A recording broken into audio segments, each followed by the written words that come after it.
सुनील शर्मा का ये कहना है कि एनसी जो है वो वेंटिलेटर पर है, अगर एक्सपेंशन होता है तो party will split. Sunil Sharma साहब एक गांव से उठ के आया है, मैं भी एक गांव से उठ के आया हूँ।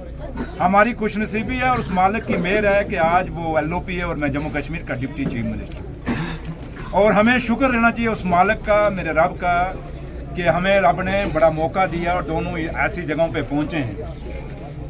सुनील शर्मा साहब, हम दोनों का मुकद्दर था कि हम गांव में पैदा हुए, पहाड़ों में पैदा हुए, एक गरीब परिवारों में पैदा हुए और मेरे मालिक ने हमें यहाँ तक पहुँचाया। अब कुछ उमर साहब की खुशनसीबी है कि वो अब्दुल्ला ख़ानदान में पैदा हुए और जब वो अब्दुल्ला ख़ानदान में पैदा हुए हैं, जो लैंग्वेज वो इस्तेमाल कर रहे हैं वो मेरे जम्मू कश्मीर की लैंग्वेज नहीं है। जो चीज़ें, जो वर्डिंग वो यूज़ कर रहे हैं उमर साहब के लिए और जिस तरीके और जिस अंदाज से वो बोल रहे हैं सुनील शर्मा साहब, मुझे लगता है कि मेरे बुज़ुर्गों ने कभी विरासत में ये ऐसी लैंग्वेज हमें नहीं दी है। रही बात कि नेशनल कॉन्फ्रेंस वेंटिलेटर पे है, सुनील शर्मा साहब असम का बड़ा लंबा सफ़र करके आए हैं, थके हैं, हारे हुए हैं। थके मतलब इलेक्शन तो जीत गए, वैसे थके हारे एक वर्ड होता है। थके हारे हुए हैं, नींद पूरी नहीं हुई, जागते रहे हैं। उस जगराते में उनको याद नहीं अभी कि जम्मू कश्मीर के हालात कैसे हैं। मेरे भाई, अगर जम्मू कश्मीर आज वेंटिलेटर पे है, उमर अब्दुल्ला सरकार की वेंटिलेटर में है, तो ठीक है। क्या आपका मकसद सिर्फ सरकार तक है? क्या लोगों के मुद्दे आपके पास नहीं है? आज पिछले 11-12 साल में जब PDP और BJP के लोग हुकूमत में थे और सुनील शर्मा साहब आप मिनिस्टर थे, तो मुझे ये बता दीजिए कि उस समय जो लोगों के हाथों में, इन बेरोजगार बच्चों में जो बेरोजगारी के सर्टिफिकेट थमा दिए, आज घर घर में बच्चा बेरोजगार है, इसके ऊपर आप क्या कहेंगे? 11-12 साल में आज के आपके टीचरों की भर्ती, आपको याद होगा उमर साहब के टाइम 2012 में टीचर की भर्ती हुई थी, उसके बाद कोई टीचरों की भर्ती नहीं हुई।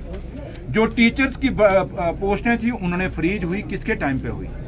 सुनील शर्मा साहब आपके टाइम पे हुई, PDP के टाइम पे हुई, आपकी कोलिशन सरकार थी। इस पे जरा गौर करिए थोड़ा, इस पे अपने दो जो बड़े आप धार्मिक बयान देते हैं, थोड़ा इस पे भी धार्मिक बयान दे दीजिए, आप थोड़ा हमें शिक्षा दे दीजिए। हॉस्पिटलों की हालत क्या थी? मैं पहली दफ़ा जब मैं हॉस्पिटल में मैं गया था जम्मू, मेरा एक वर्कर बीमार हो गया था, सीरियस था, तो मैं जब मेडिकल कॉलेज के अंदर गया था, कॉकरेज चल रहे थे। और आज कभी जम्मू मेडिकल कॉलेज में जाना, हालात क्या हैं? आप कश्मीर के हॉस्पिटल में जाइए, हालात बदले हैं।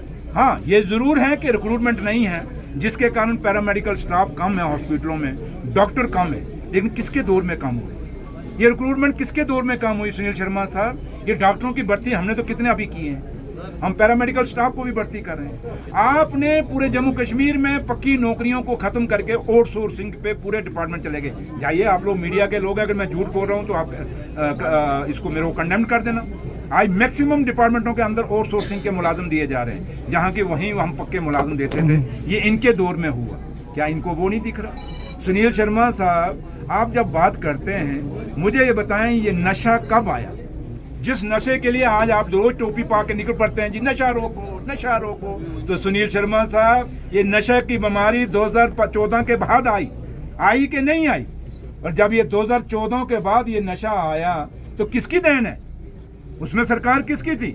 PDP और BJP की। क्योंकि मैं आज बयान नहीं देना चाहता था, क्योंकि मैं स्कूल इस पॉलिटेक्निक कॉलेज में बच्चों में आया था, लेकिन अब आपने बात छेड़ दी, तो जब हम छिड़ गए तो जवाब पूरा ही दे के जाएंगे, तो छेड़ लेते हैं, अब छेड़ लेते हैं, हम पूरा टॉपिक ही छेड़ लेते हैं। तो इसलिए हम वो हैं जो बात सच्चाई पे करते हैं। ये नशे की देन सुनील शर्मा साहब, सरकार को वेंटिलेटर पे छोड़ो, मेरा घर का एक एक बच्चा, मेरी बच्ची जम्मू कश्मीर की नशे के कारण वेंटिलेटर पर जा रही है। मेरे भाइयों, मेरे बहनों के एक एक घर में औलाद है, आज वो मर गई है जो इस नशे के कारण। क्या जवाब आपके पास है?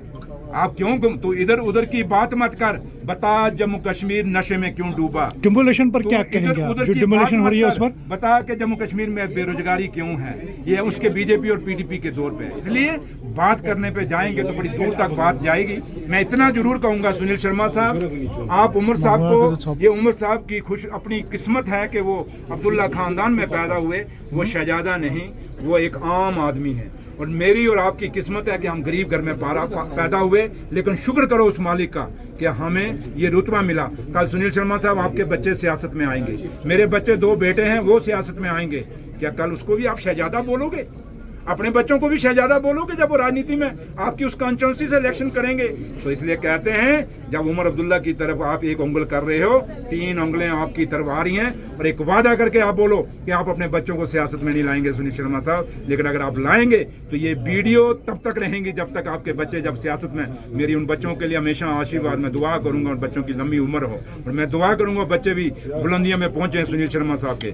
लेकिन ये मकसद, ये बात नहीं है, बात मुद्दों पे करिए।